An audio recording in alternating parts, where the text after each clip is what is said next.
And hi everyone, and welcome to day one of GoSeller 2021. So, in today's session, we are going to be talking about everything that you need to know to start a solid foundation. So, let me introduce myself. I'm Riya Mittal, and I will be your host for today. So, we have three amazing experts on their individual fields, and let me just tell you right here that this session is going to make you the best seller for this 2021. So why we decided to start with GoSeller is because 2020 was an amazing selling year for all of us. I'm sure. And because of that, I felt like there was some delay in the sales that happened, and we could have made the most out of this opportunity. So that's why we are here getting you ready for the sales that are going to happen this year.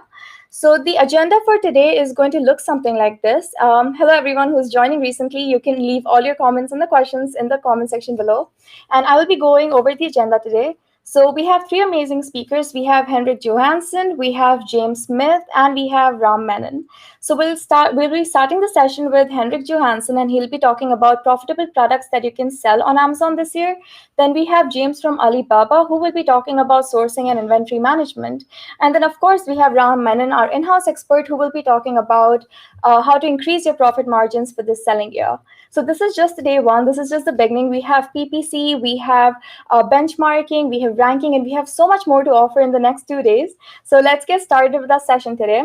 So our first speaker, let me get him on the screen right now. His name is Henrik Johansson from Gemba. Hi, Henrik. Hello, Riya. How are you? I'm good, and I'm so excited to learn about the products that are going to be selling this year because the trend keeps changing on Amazon. So I'm just trying to understand what kind of products we're going to sell this year. Yeah. Yes. So thank you so much for having me, and I'm excited to be here to talk about profitable products in 2021. Riya, can you see my screen? I can see your screen. So before I share your screen, let me just tell our audience a little bit about the presentation that we're going to have. So each speaker has its own presentation, and each speaker is going to present its presentation. So first, Henrik is going to present, and then James is going to present, and then we have Menon. And then we are going to be open for questions because we want to make sure that we have all the questions here ready for all our speakers to answer towards the end. So I think it's time for you to grab a notebook and just start learning. Henrik, I'm going to be sharing a screen now.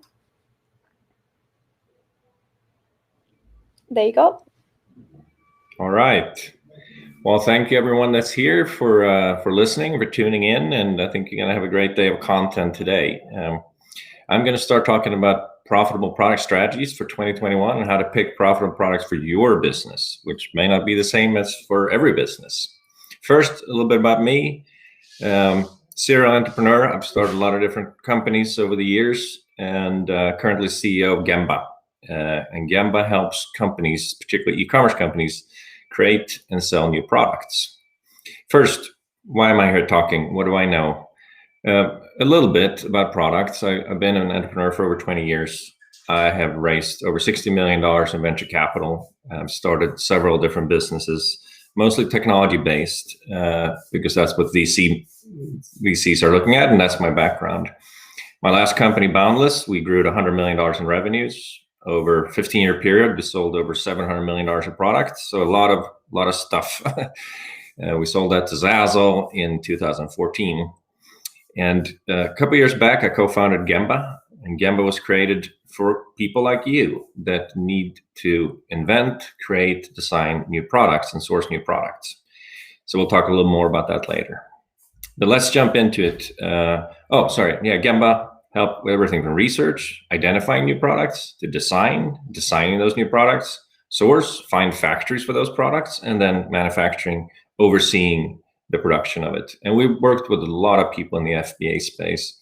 We have worked with a lot of the aggregators in the FBA space that are buying companies, smaller FBA sellers. So we have a lot of insights in what are people that are buying companies actually looking for. And we're growing very rapidly, which is very exciting. But enough about me and Gemba. The topic of the presentation, finding the most profitable products in 2021. And maybe you're expecting for me to give you a list of workout equipment or yoga mats, and I'm not going to do that. And I hope I'm not going to disappoint you, because the reality is if you just Google most profitable products in 2021, you'll get 300 million results or something like that, right? And I've just popped up a few of them that I found when I started searching. So finding lists of trending products, most profitable products, is not hard. So I'm here to talk about what some of the dangers are of just following sort of the herd, and maybe propose a different strategy that is special for how you find the best products for you. So first, this is how a lot of people do it in the FBA space. You start with a hot trending product category. You're reading that maybe at home workout equipment is great right now. And then a lot of people, they use some of these different solutions like SellerApp or others, which are great solutions. But and then they go in and start establishing a filter. They're trying to find some listing that is under marketed, maybe that doesn't have enough pictures or have poor ratings or something like that. The problem with this approach, there's nothing inherently wrong with it, but I think that the problem with it, if you just blindly go in without having a specific focus, is that you're really following the herd. Odds are that there are literally thousands of other FBA sellers just like you that are reading those same lists, going after those same products. And also, if you're just going in there and just picking a product that already exists, buying it from the catalog, you really have very little protection. You're going to be selling the same product as many other people. And if many people sell the same product, what happens? Pricing pressure. And that is the opposite of what you want if you want to find profitable products. So let me suggest a different approach to finding profitable products, which still involves using these great tools. We call it the customer first approach. The customers we see are most successful. They start with a target customer and define that person in detail, right? So it might be fly fishing people or outdoors or work at home, CrossFit people, wherever it might be. But I believe that the best way to build, not to find a profitable product, but build a profitable product catalog, is to finding a specific type of customer that you're targeting. And ideally, that's a customer that you know something about. So it may be yourself, or it may be somebody in your family, or maybe somebody that you know, but that you actually have some insight in it, so that you're designing products for people that you can actually talk to and reach out to and get feedback on your ideas and products. So just because we're selling online doesn't mean that we can't talk to people. The opposite is true. We should be talking to our target customers and make sure we understand them and what they like about the products and how they're using it.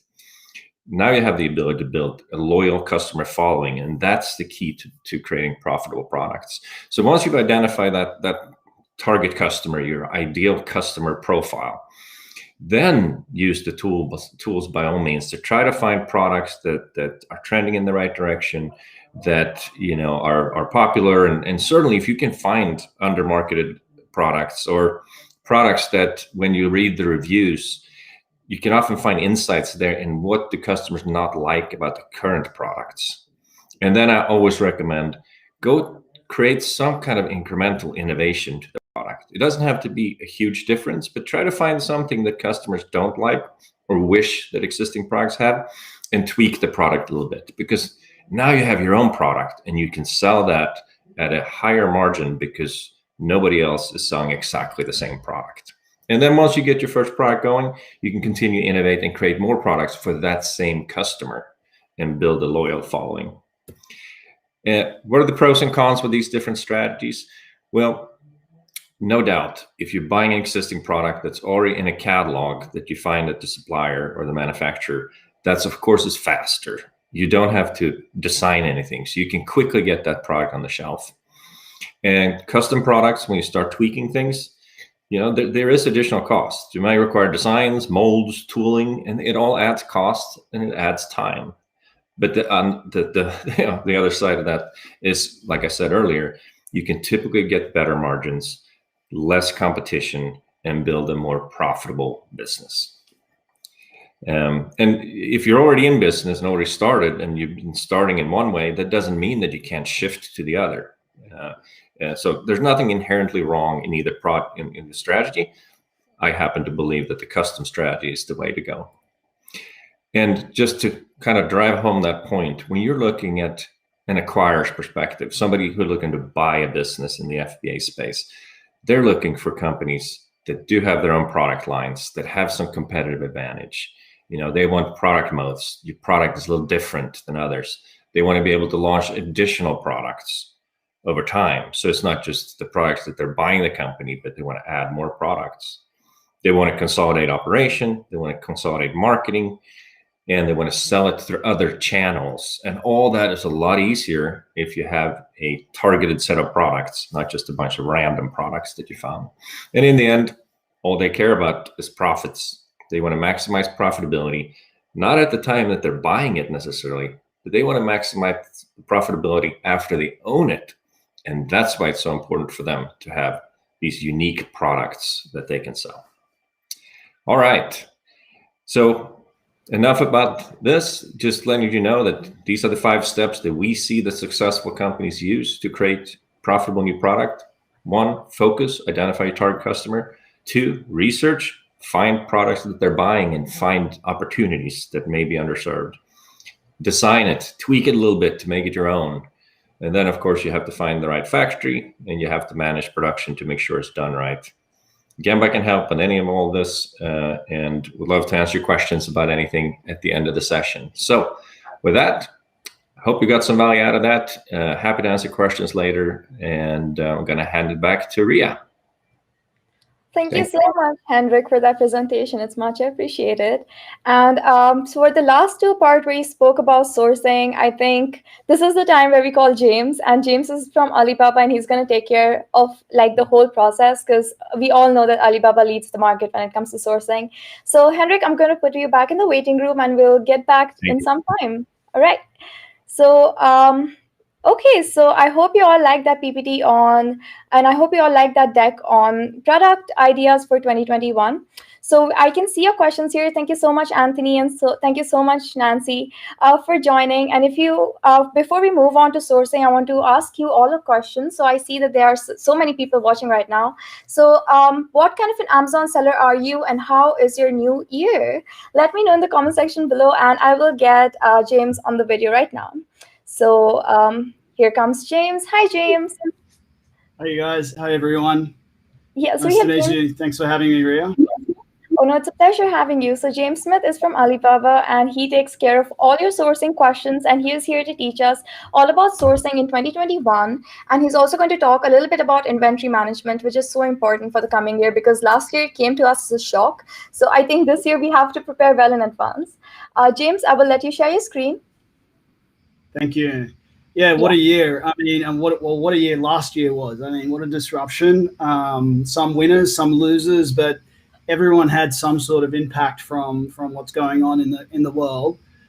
Just a quick little bit about me. I'm gonna share my screen right now. Yep. Ria, is it possible? Yeah, you can just share your screen from here. It's just saying I'm not able to for some reason. Oh, all right. So let me share your screen from here, from my end, and then we can just start with our presentation. I have it ready here. Great. Yeah, what a year it's been. I mean, so just a little bit on myself. I lead enterprise accounts at Alibaba, and also work on our PPC product as well. But I previously have spent 20 years in the sourcing industry with Lian Feng, which is a large sourcing company in Asia, in Hong Kong.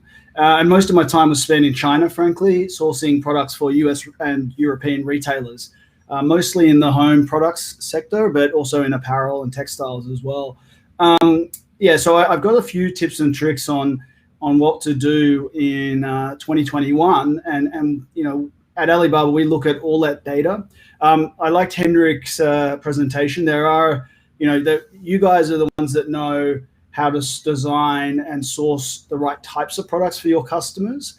But once you get to the point where you need a product and you need to go and find something, that's where I have some ideas on what might be the best way to do that.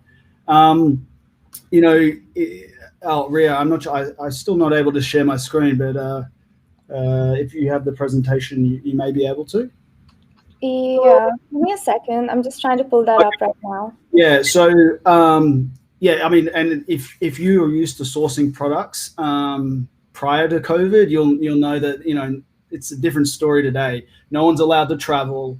You can't get to expos and vendors to go and evaluate products and suppliers, and that's really disrupting a lot of people's supply chains. On top of that, there is an increased demand for certain types of product categories that we've seen during COVID, and obviously a decrease in other product categories. So, home products, electronics have all gone up, and apparel. But there are certain products that have gone down as well. So it's really an interesting environment. And there are some tips that I'm gonna offer to help you source in this kind of environment where you're not able to travel and people are moving online to find vendors and then develop products globally. Yeah, I'm getting the presentation up right now. Just give me a second. Yeah. I'll give you a minute. Well, James, I think there is an issue from the rest stream. So is it okay if we do RAM first and then we can come back to sourcing from Alibaba? Oh yeah, sure. You want me to pause here, Ria? Yeah, let me just get RAM on the screen. Yep, no worries. Okay, so there's a technical difficulty, guys. I'm so sorry. And then now we're going to go ahead with Ram's presentation. So Ram is going to be talking about increasing profits for your year 2021. So Ram, I'm going to pull you up on the screen right now.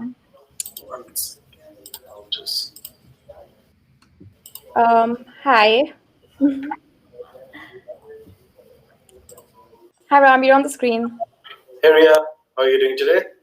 I'm good. I'm so excited for talking about increasing profits because I think that's the ultimate aim of any business, right? To get more profitable on Amazon. And I think after our growth, humongous growth last year on Amazon platform, I think this year is just going to be bigger and better.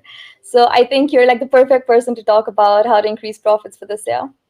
Absolutely. I mean, 2020 was a crazy year, as James and Henrik mentioned. It was an unexpected year for all of us, but I think 2021 is already off to a good start. I mean, it's already been a month over. So I think in the next couple of months, there'll be some interesting times, some interesting changes, but it's all about making money end of the day, and Amazon is all about that itself. Perfect. So I'm going to put you up screen now, and then you can go ahead with the presentation. Absolutely.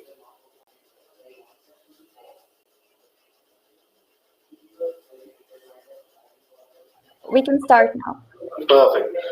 So hey everyone, it's Ram Menon at SellerApp. I head the sales team over here. I'm one of the directors. So what I wanted to talk today about was how to be more profitable at Amazon, right? As you mentioned earlier, the entire goal of any Amazon seller is to be profitable at Amazon, and even if it's a 10% margin, 15% margin, obviously, as a customer, you would like to make as much as money as possible, right? So our first goal is to kind of really understand how do you actually be profitable at Amazon, right? Before we go on to the actual topic, a quick history about myself. We've been with the company for the last couple of years. I head the sales team, and our primary job is to help growing brands, right? As last year, we've seen a lot of brands that kind of come onto the Amazon market, and some of them did not really spend the money in terms of Amazon. But once the initial first couple of months went with the lockdown, everyone kind of realized that they need to kind of focus their Amazon growth, and that's where we specifically come, right? Our entire goal is to make sure that we help these emerging brands and help them towards their Amazon goal, and that's to finally make money itself. To kind of give you a quick history in terms of what it is, and this is something even James will kind of touch base.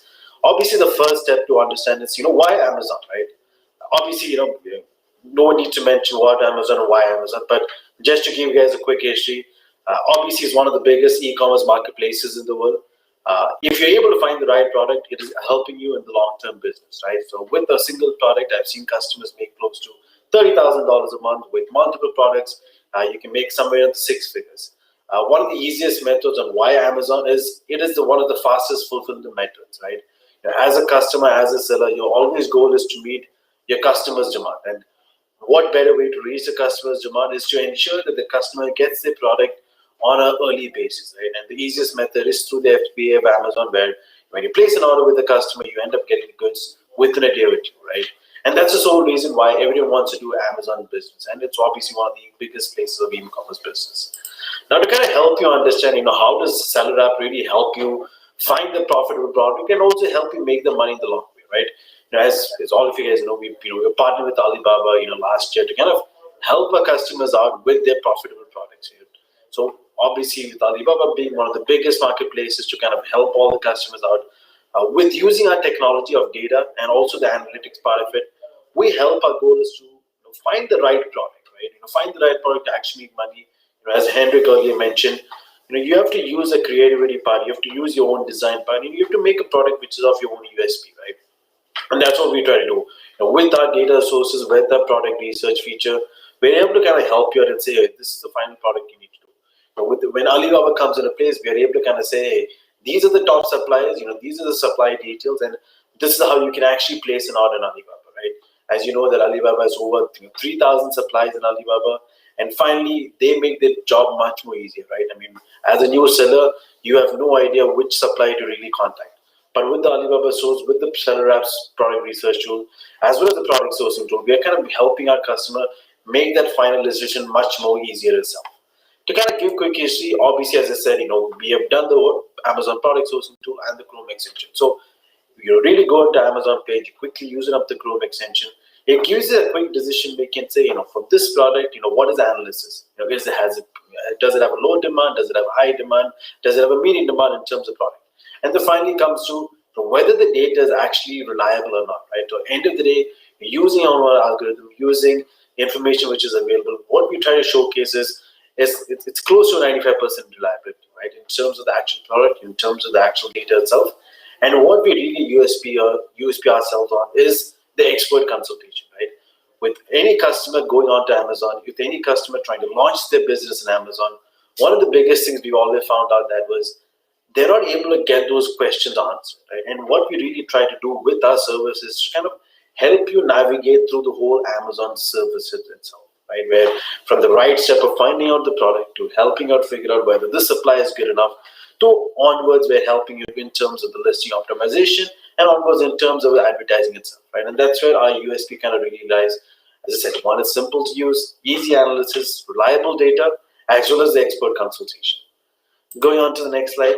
As I said, one of the biggest things we really need to figure out in terms of Amazon is how do we become profitable in terms of Amazon business, right? In SellerApp, we've kind of understood that there are 4 pillars of profitability. One is obviously finding out the right product itself, and whether this product is really good enough to sell. Second is understanding what is happening in terms of competitors, right? Now, what are they doing in terms of the product? What is the USP for the product? What kind of keywords are they using? Are they using the right keywords?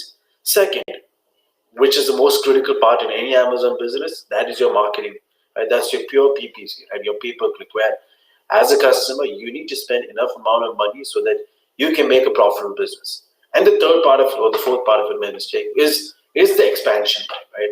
Obviously, as a seller, you increase your first product, you start with the second product, but as your Amazon business grows, you want to expand your business and ensure that you're creating a brand in Amazon, right? You're becoming profitable, and that can only happen once you started having 10 or 15 or 20 products itself. So the next goal is really to understand what one of the pillars needs to really do, right? Now, in terms of marketing, as you know, it's a highly competitive market in terms of Amazon, right? Every day you have a lot of sellers coming in, joining in, selling similar kind of products. Now, what you need to really focus in terms of marketing is using the Amazon PPC to really to your advantage, right? Now, as a seller, the initial focus is always to ensure that you have as much as visibility as possible. Now, how do you ensure that? It's through your Amazon PPC to ensure that you're bidding on the right keywords. So obviously, any listing on Amazon or any product on Amazon has a certain keyword which is really associated with the product. Now, as a new seller, your entire goal is to ensure that that specific product is marketed in the best way possible. So you need to ensure that you have the right bid. You need to ensure that the keyword is used tactically in terms of your listing itself, right? And the second part is in terms of your social media itself, right? As we've seen the trend of last year, 2020 obviously has given us an up and down in terms of the trend. Towards the later half of the year, we have seen a lot of customers use different advertising methods, right? I know recent one of the customers who used TikTok as an advertising portal, right, where they were promoting their products. We found out a customer using Instagram to kind of redirect the traffic towards Amazon listing, right? And it's endless possibilities.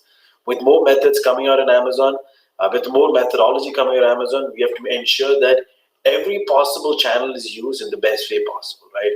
We need to ensure that the budget is allocated properly so that as a goal, as a holistic opportunity, the marketing is done the right way itself.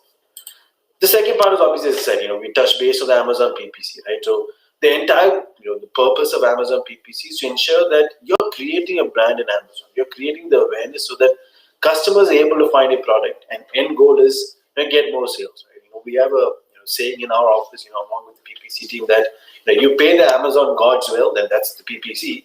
You make sales. I mean, if that is not met, obviously you don't end up making sales, and it may take a couple of years for you to actually make that organic sales, right? So the Amazon PPC is the ultimate thing. It's complicated, we all understand, but using the right tactics, using the right methodology, ensuring that the approach is done with a strategic view, you're able to make that final sales itself, right? And as I said earlier, social media marketing is the direct way, right? I mean, as I said, last year we've seen Instagram, we've seen Facebook, we've even seen customers using LinkedIn as a possible opportunity to do media marketing stuff, right? Using influencers, trying to get sure that you get that early review traffic, trying to ensure that you get that initial momentum so that it creates an entire awareness for the product itself, right? And obviously the whole opportunity the entire thing about your PPC or your media marketing, it ends up being, have we found out what the right product is all about, right? As you all discussing that, you have to find the USP, you have to find the right opportunity. What we want to ensure that it is a long-term product, right? It's not a product where it's used for 3 months or 6 months. It is a product which is used for probably a year round. It's a product where it is used for at least probably 3 or 4 years, right? A lot of sellers, what we have seen is they have varieties of products. Right? Some of the customers have products which can be used for summer, some of the products which can be used for winter, but then there are products which are sold throughout the year, and that is one of the things you need to really focus. You need to really keep in touch with the customer trends so that you understand the pulse, right? You understand what the customers look for and tweak your product based on that. You can, go based on colors. You can go based on maybe variation of sizes. But that is something you really need to understand, and that kind of goes hand in hand in terms of, finally understanding, what the customer really wants. Now, are we trying to figure out what the customer wants? Or are we trying to understand what the trends are in terms of the product itself? And then finally, obviously, is that, as we mentioned, as we discussed earlier, avoid products with season fluctuations. Avoid large products, obviously, because you'll end up paying a lot of FP fees. Avoid niches in market where, there's high competition, because, again, the entire goal of your Amazon business is to make money, and you don't want to keep investing where you don't see a reasonable enough margin. Understand the products through your friends, through your community. See what they're really looking for, right? I mean, recently I saw one of the customers, selling a bread proofing basket, right? I think he did a survey for close to 3 months and understood that this is a product which would really work, and it is taken off. We were helping them with PPC, and it's kind of really taken off in terms of the whole Amazon business itself. And the final part of it, obviously, is understanding what the competitor is. I mean, with any product in Amazon, there is multiple sellers selling the same product. But one of the biggest things they really focus upon is understanding what is the final USP, right? How different is my product from the other products? Maybe I'm doing a combination pack. Maybe I'm doing a bulk upload. Maybe I'm doing a package with 1 or 2. Maybe I'm doing a pack of 3. You need to really always understand what they're doing, understand how the reviews are so that you can make tweaks to your product, understand what the keywords the customers are really using or your competition is using, and also understand, are they really promoting the product or not, and what all kind of ads are they doing? Are they doing sponsored ads? Are they doing the brand ads? Are they doing video ads? Are they doing any other thing called the post, which the Amazon VC has introduced? So it's not only just figuring out from your end in terms of the product, but also understanding what the competition is doing so that you can make your product the top notch itself. Going on to the next slide, obviously, end of the day, as we always discuss, it's not about just one product in Amazon, right? The goal of Amazon is always to expand your business, and as the initial customer, your goal is always to ensure that you have your first product, and as a brand, you want to keep adding on products to your business, right? From your first product, probably to your 5th product, then to your 10th product, right? And as your business increase, as your profits increase, you're always more inclined to ensure that you have more products onto your product line, and that's the whole purpose, right? Where you expand your business through your Amazon with adding more products itself. And obviously, end of the day, it's about SellerApp, right? So our tool is an all-in-one tool in terms of the data analytics and solution. We not only provide the service solution part of it, but also help you in terms of just the platform itself, right? As your growth partner, as your growth consultant in terms of Amazon, we are here to help you out, and we help you not only from the product research or from the keyword tool, but also help you from the advertising as well as the listing optimization, also understanding what the competition really does about it. And our mission, right, end of the day, our mission is to help you, in terms of the various success of the business, right? As a consultant partner or as a growth consulting partner, we want to ensure that you are successful in the everyday business. You're successful as a Amazon seller itself, and we can help you in the entire part of it. And we're a small chunk of it. I think, Ria, that's it from my side. That was amazing. And to add on to the presentation, I think a hot tip for you all would be to start running PAT advertisements, which is product targeting ads. That's such an easy way to just get on your competitors' listing without much hassle, and then I think you'll sell more products. Also, for the product ideas, I think it's a really good tip if you all can, if you're looking for a product to sell, and if you haven't found your niche yet, go to the product that you're looking to sell. Go on the competitors listing, go in the comment section, and then see what people are complaining about, and just sell the product that addresses that complaint. That always is a really good idea. So thank you so much for sharing your presentation, Ram, and I will be getting Henry on the screen now. Yes, so I'll be getting James on the screen now. I'm sorry. So James will be here. He's talking about sourcing from Alibaba. He'll be talking about inventory management. So James, I have your presentation pulled up finally, and I think we can go ahead with it. So let me just share my screen quickly. Great. Yeah. Yeah, that's come back. So Ria, you could probably start from slide 3 if possible. All right. Can you see my screen? I can, but it's just I can only see the SellerApp section. Give me a second then. Hold on. Actually, let me try. Okay. There. Can you see mine? Yes, I can. Oh, good. It's now working. Okay. Okay. Great. Right. So I'm just going to start kicking into it. So I introduced myself already. I think I'll tell you a few, this will not be news to most of you if you're selling and sourcing in 2020. But what we saw was that during our research, 75% of businesses that we surveyed had some disruption to their supply chain. And that was either in production capacity, which was the majority. That is, there was a squeeze in the demand and supply from the vendors and the buyers in the US. And additional to that, and due to that, the logistics and freight costs, a lot of you will be aware of, have skyrocketed in 2020. We're seeing a multiple of 2 to 4 times in the cost of a less container load, and particularly air freight as well. As initially the demand in March last year went down, and then quickly caught back up for a lot of categories, and there was a capacity squeeze. And due to that, there was a delay and an increase in the cost of freight from that. Now, how can you set yourself up in 2021 to combat some of those and source smartly and intelligently, as well as manage your inventory? Well, there's a couple of tips that I'm going to go into, and the first one in sourcing is, as Henrik and Ram mentioned, there's a whole load of data out there that you can leverage through SellerApp, through Gemba. Tons of other channels, obviously Amazon. As Henrik said, I echo his thoughts. You don't want to be sourcing what everyone else is. I look at alibaba.com, and there's often promotions on the homepage, or they send me emails about, what's the hot products. I never follow those, because if I'm getting an email from Alibaba about what's hot, it means everyone else is as well. So you probably don't want to do that. But if you look at Alibaba, 80% of our buyers are doing what's called customized product. And that can be either heavy or light customization of the product.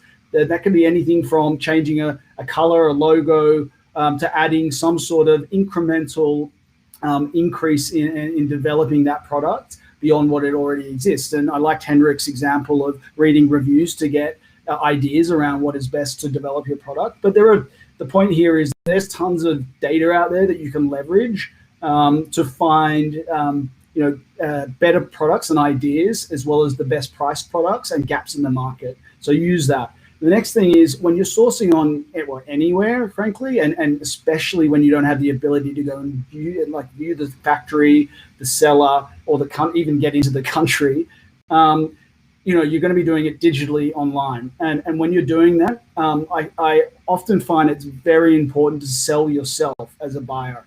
Like, especially in the current environment when demand for production capacity is high, those manufacturers, they have limited capacity, and they want to pick buyers who are going to give them value over a long period of time and order the most, obviously. Now, you're not going to order the most for all products on an initial purchase.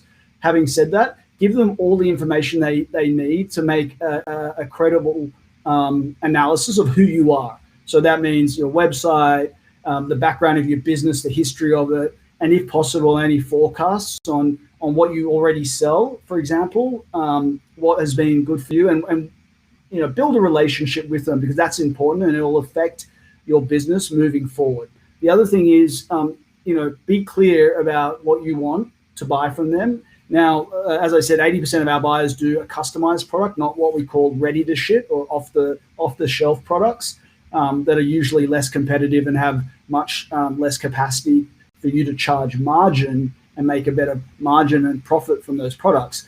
When you're doing that, obviously give them as much information as possible. It's, a lot of buyers on Alibaba don't provide enough details for them to make the right sample, and that can really delay your product development timeline. Give them everything that you can in order for them to make the right samples and give you the right quote on the price, so that you get a unique product in the right sort of time frame. When it comes to inventory management, what we're seeing is that there was pre-COVID, there was already a shift out of China for certain product categories. I think look globally, and obviously try and diversify your vendor base if possible, and this will protect you against any macroeconomic influences on your business. If you look at China and the US, it's changing every week depending upon how the politicians feel. Taxes and custom duties, they all change globally. It's good to look outside of your current vendor base. So online tools like Alibaba and global sources, and there are a few channels for you to go and source globally. Use those to try and look in other countries like Vietnam, India, wherever might be potential to make the product that you need, and cross cost with those at the same time as you're looking in places like China. Finally, I would say, a lot of them ask for you to pay deposits. That's normal. But, there are ways for you to protect yourself when you're starting a relationship with a new vendor. And then, we at Alibaba have a tool called Trade Assurance. It's just our tool, but you could probably do that with letters of credit if they accept them, so that you protect yourself against any fraudulent behavior with a new seller. Currency exchanges also, most will do US dollars, but try and hedge yourself against currency exchanges. They're changing quite frequently. So talk to your bank or your financial institution about how you can hedge against those currency risks and throughout that production cycle. And then what we're seeing a lot of buyers do is increase their inventory because of the demand squeeze. Get more inventory, either ask your factory to hold it if you pay in advance, or just make sure that you make a buffer in that, because 2021 is going to be a good year, we think, in certain categories. Potentially look at the potential for you to buy more than you would usually buy. And then also we're seeing, find some backup customers as well for your product. So in the US, there's a lot of closeout and off-price retailers that will look at buying your product if it doesn't sell, if it's a new product. Make relationships with them, reach out to them, and that can help you down the line if your new products don't sell. Just looking all the way through the sort of sourcing flow from finding the right suppliers. I think evaluating the right supplier is really hard to do in this current environment. So, there are services that Alibaba has them on our platform, but you can certainly leverage third-party inspections. It costs not a lot of money for someone to go and have a look at your production or your vendor, to make sure that before you pay a deposit, that you're a little bit protected in having a third party look at who they are and what they do, because you want to make sure that before you give any meaningful amount of money that you're protected before production. And I think there are other tools that are out there. We have one on Alibaba, which is an RFQ tool, which is a request for quote tool, where you can place what you're looking for with all the specs and the pricing, and have suppliers come and bid on that. So it saves you a little bit of time, rather than going through long lists of suppliers and then having to reach out to them individually. When it comes to placing an order and paying, I think the major thing you want to do is make sure that you proactively get regular updates from those sellers, because, and many of you will do this, don't wait for the manufacturer to get back to you. They often don't, as some of you may be aware. And then at the same time as when the production is going to be coming or finalized and completed, make sure you book your freight early, because freight is one of the number one issues we're seeing with our buyers at the moment. They're having trouble getting it, scheduling it, and then the cost of it. And I think it's important to know the cost of your freight as you're pricing your product. So at the same time you're starting with a new supplier, you want to look at how much is that freight going to cost you when after the 90-day, 60-day production period is up, because those costs are changing so quickly. One, you may not be able to get it, and two, that cost needs to go into your cost so that you can have a competitively priced product.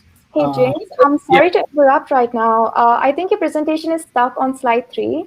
So could you just click on the screen again and let us know if it's moving out now? Can you see? Wait, let me share my screen again. It's still stuck on COVID disruption to supply chains. Maybe you can share your screen again. Yeah. I'm going to share my screen again. Yeah. And while James is doing that, I want to understand, I see that there's so many questions in the chat box right now, and we will answer them towards the end of the session. So and all the presentations that you're seeing right now will be available in a drive once the event is over, and you'll be getting the links in your registered email ID. Okay, James. So yes, I can see your screen now, and it is still on slide 3. Oh, it is? It's stuck? Can you... I think it's stuck. I mean, that's stuck? Okay. I'm sorry. I can try and share it again. Yeah. One more time, and then if not, I'll just continue. Yeah, go ahead. Yeah, if not, I'll just continue talking. What can you see now? I can still see the third. There you go. It's added now. It's moved. Can you see it now, Ria? Yep, I can.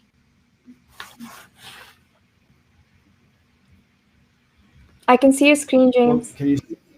Yes. Yep, value added. Yep. Yeah, okay. So, I don't want to talk too much about Alibaba because this is not meant to be a promotion, but, we are one tool that everyone should be leveraging along with other channels, to be honest, in a way to help them find. And, there are some things that we do that is particularly helpful for buyers that a lot of people just don't know about that we do. And there are other channels that do similar things, but maybe not all of them. But I just wanted to go through, and these are relevant for all channels. So I think it's important to talk about them. But the payment protection is the number one thing that we find buyers are super cautious of when they're starting with a new seller, especially in a country that they maybe have never been to, like Vietnam or India or China. I mean, even still, we have something called trade assurance, which is basically an escrow. So you pay Alibaba, we pay the supplier. Once the goods are delivered, there's a period of time in which you can, if you don't get the goods or the right type of goods, then we have an ability to claw back the payment from that supplier, which is just an added level of protection and that's a free tool for our buyers on the platform, and it's super helpful, and it's probably the number one thing that people are looking for, especially with cross-border procurement and sourcing. Then we also have a tool in logistics, which has been something we did last year, and there are tools outside of Alibaba that do this as well, but we have an integration with a company called Freightos, which allows you to cross-check pricing for container loads, both air and sea freight, and it's super helpful to look at what is that costing, a container costing, and you can book in less container loads, full container loads, air freight easily on the platform, which is super helpful, especially in the current environment. Not saying it's cheap. It's not cheap anywhere at the moment, But I think it's important to cross-check other sellers other than your own. Sometimes that can be really helpful. And then on top of that, we have payment terms and a sourcing support as well to help you to find the right products and sort through what is 200,000 suppliers that we have on the platform. So it's a really, it's a long list. I'm going to change my slide now, Ria. Let me know if it doesn't go through. Can you see yes, we can. the slide now? It's working now. Yeah. Yeah. All right. So this one is I just wanted to finalize by just going through. We have a program with SellerApp, which is it's an integration. So on SellerApp, you're able to look for products on Alibaba without leaving it, and it's something we've done recently with them, and it's super cool product. I mean, you're able to look for products by searching a keyword on SellerApp, and it will ping back a list of products that may fit your requirements. And then you can start your process of sourcing right from there. So that's a really cool thing, and we're really happy to work with Ram and Ria on that product. And it's doing really well. It's only just started last month, so it's a new integration, but it makes it a lot easier for the SellerApp customers to then source and cross-check cost comp products that they may be looking for easily on the app, which is super helpful. So I'm going to stop there. I'm sorry about all the issues with the sharing. That's okay. I think the PPT made up for it. It was such a good presentation, and I'm sure the viewers out there are learning so much about selling on Amazon and how to make it a great year. So, James, I'm going to put you in the waiting room right now, and then we all will, reunite in some time to talk about and take up some questions and talk more about our topics. Okay, so we'll be taking up questions now, and I'll be bringing out all the amazing speakers that we have here. So just a quick recap, Henrik Johansson is going to be talking about finding profitable products for 2021. Menon is talking about how to increase profits. He will also cover any of your PPC related doubts. And then we have James Smith. He just presented, and he is our sourcing expert. So I'll be bringing all of our speakers here, and let's answer some questions, guys. Here's Ram. Hi, Ram, Henrik, and James. All right. So starting with some questions, I think I just want to ask you all here, how do you think 2021 is going to pan out for Amazon sellers? Starting with you, Henrik, name one product that you're so sure is going to sell this year. Well, yeah, first, I think 2021 is going to be great. I think all the trends we've seen are going to continue to move. The rise of e-commerce is going to continue to happen, and hopefully the economy is going to start coming back too. So you get those two forces working together.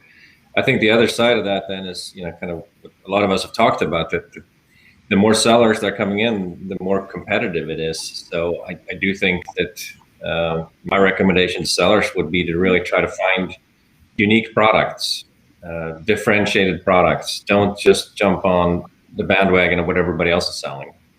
I can't give you just one product, but find products that are different. Yep. Okay, so let's take up questions now. The first question is for Henrik, and it's by Nancy Green. Hi, Nancy. Thank you so much for joining GoSeller 2021. One quick question. How do you decide on the features you add to the products? Do you have a process you follow that helps you discover what customers are looking for? Yes, I think, like SellerApp and others have really good research tools that I do recommend that you use.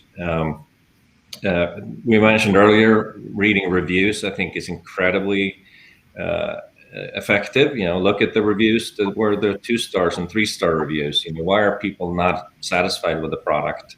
And that can often give you insights into, what features might I want to add to a product. The other thing is, going back to my presentation, I think it's always helpful to look at it through a specific lens. And I think if you have a specific customer in mind, then it'll be easier to come up with features. Not try to think of features that everybody will love, but try to find a niche, right? So if you're selling to yoga people or fly fishermen or whatever it is, now you can look at trends and products with that filter, right? So if a connected Bluetooth travel bag is a hot product, Well, look at how can you make that bag unique to the fly fisher or the yoga person or whatever it might be, right? And now you're starting to get into some interesting keywords, because if you're competing for the most popular keywords, it's going to cost you a lot of money to rank on page one, which is where you need to be if you're going to sell anything. Yeah, try to find unique, specific products, targeted for your niche, and then you might find better keywords that can get you on page one. Yeah, that was a perfect answer. Much appreciated, Henrik. The next question is for James, and it says, it's from Redfish Robotics. So, hello. We're importing two electronic products we sourced on Alibaba and sell on Amazon. Any tips and tricks on lowering shipping costs for LTC shipments? Thanks. I mean, well, LTC is less truckload for those, and trucking is going up in America, if that's where you're talking about. I mean, logistics is going up everywhere. So I mean, it's hard to do that, and it comes down to price comps as well as locking in contracts with suppliers that you have to get the best rates. But also they want volume, right? So I mean, it's hard to know without a volume, because if you're not doing huge volumes, then it can get expensive. But I think like, for us,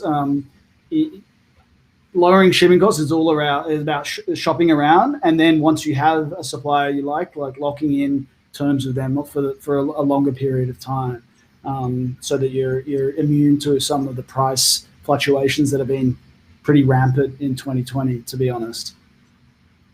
Yep. Okay, I hope that answered your question. If it did, let us know in the comment section below. The Ram, next question is for you. And hi, Joseph. Hi, Joseph. Thank you so much for joining in. Hello, Ram. What will some of your most profitable product categories be in 2020? Particular niche that I should be considering now? I mean, to understand the profitability, I think it goes to what Henrik as well as James said. Right? I mean, there is a lot of factors which are really involved, but I think what the trends from 2020, a couple of products that are going to remain is, one is obviously, well, the health and fitness, right? So, let's say yoga mats, gym equipment, that is some trend which is going to probably remain towards 2021 and beyond that. One of the other factors which we really kind of focus upon was even the office equipment, right? Setting up a work from home. That was one of the most favorable products in the last 1 year, especially kind of everyone working from home itself.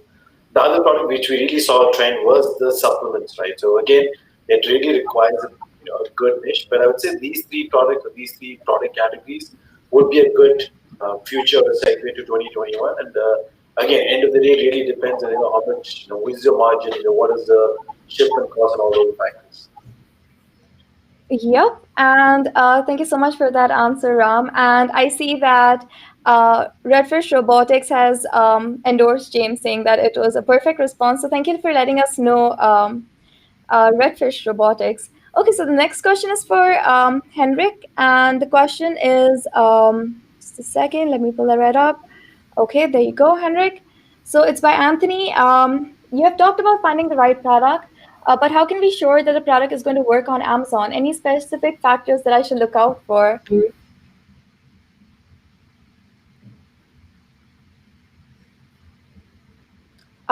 You've lost your audio, Henrik. Oh, sorry. Yeah, I was on. Yeah. My apologies. Yeah, I was saying just that odds are it will work on Amazon. Pretty much everything works on Amazon. I think that the bigger challenge is, can you compete on Amazon? That would be my main worries. If you're not using SellerApp today, I would recommend it. They have excellent research tools that can help you dig into different keywords and products. You can look at trends in search frequency, in rankings and things like that, and you can look at if there's price pressure, if it's highly competitive, if it's volatile. And that would be my main concern. Like, if you don't go into a product category where you already have established brands that sort of own that category, then maybe, if you're going up against other companies that have thousands of 4.8 star reviews, 5-star reviews, you're going to have a really hard time establishing your product there. So one, use the search tools to see if people are actually searching for the product you're imagining. And then two, try to figure out a niche there that you can go after without going up against the big boys that are spending a lot of money on advertising, unless you have very deep pockets, of course. Hopefully that helps. Yes, and I think one thing that always works is, taking your advertising off the platform. So move off from Amazon and go towards, let's say, Instagram, TikTok, Amazon posts even. So if you have a product that you think are not going, like, is highly competitive, I think marketing is something that always makes you stand out on the platform as well. Thank you so much for answering that question, Henrik. And we're going to be taking the two last questions, and the rest of the questions, please leave them in the comment section below, and we will get back to you, and your questions will be answered. So the next question is finally about PPC. I think PPC is Ram's favorite topic, so let's get it from Ram. Okay, so the question is from Joel. Hello, great point, Ram. Can you tell me some basic tips for creating a good PPC campaign? So this is for a basic seller and a new seller. I mean, as Henrik mentioned, PPC is probably the most complicated thing. If you have deep pockets, that always is a good added advantage. But in terms of PPC, I would say have a decent enough budget. When you're starting your product, so that you give that visibility opportunity for your product. Right. Second, be patient. Right. Rome is not built in a day. The same way Amazon advertising does not kick off in a single day. Right. You have to ensure that you give enough room and time for Amazon advertising to pick up.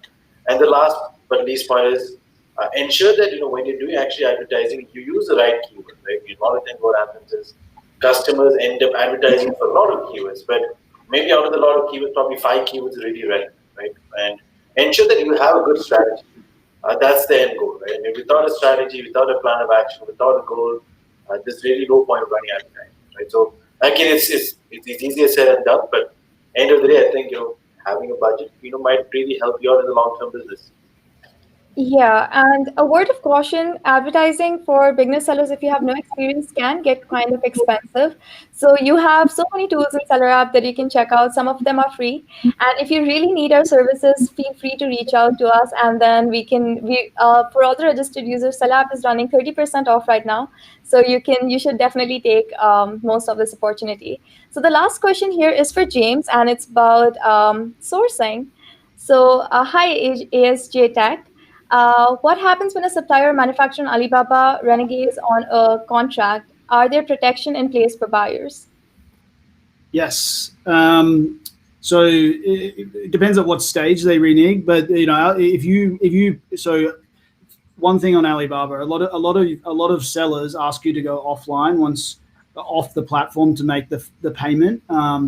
It depends what country they're in, but if it's, for example, in China, you can purchase anywhere in the world from China. And if you buy on the platform under the Trade Assurance, which is a free product, Trade Assurance is the protection product that we have, then you will get that money back. So if they renege on the contract, if you go off platform and make a direct payment or a direct deposit to them outside of Alibaba, you're not protected. So we always recommend that you do the payment on the platform, and there's no cost to that besides any transaction fees that might be incurred for a wire transfer or the credit card that you use. Those are the usual. But we don't charge a fee for that. So I mean, we always encourage you to stay on the platform. But like I said, if you're off the platform, then it's when you're not protected. We don't recommend it. But if you have a relationship with that seller, I mean, you do it any way you like. But if it's a new